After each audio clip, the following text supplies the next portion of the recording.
Welcome back to the Publishing Store. I am Heather Roberts, owner of the Publishing Store, 1852 Media, and 1852 Literary. Let's be honest, authors love writing books, but most authors dread writing blurbs. The truth is, your blurb is one of the most powerful tools you have to sell your book. A beautiful cover will get attention, but a weak blurb will kill the sale. Today, I'm going to show you the mistake most authors make with blurbs and how to fix them so your blurb becomes a selling machine.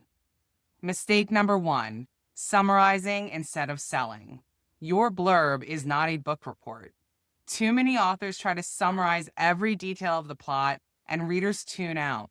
Instead, your blurb should highlight the hook, the reason the story matters, the stakes, and why someone should care.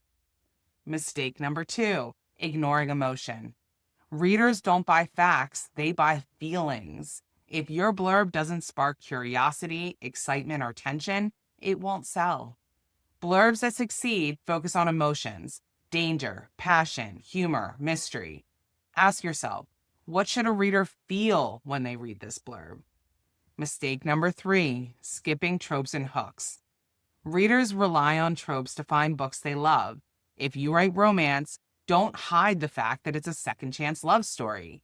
If you write thrillers, highlight the conspiracy, the ticking clock, or the unlikely hero. Tropes and hooks are not cliches, they're signals. Mistake number 4, weak endings. The last line of your blurb is your closing pitch. Too many blurbs fizzle out or just stop. A strong ending leaves readers eager. Will they fall in love? Will the truth come out? Will the killer strike again? Close with a question or cliffhanger that makes them click buy.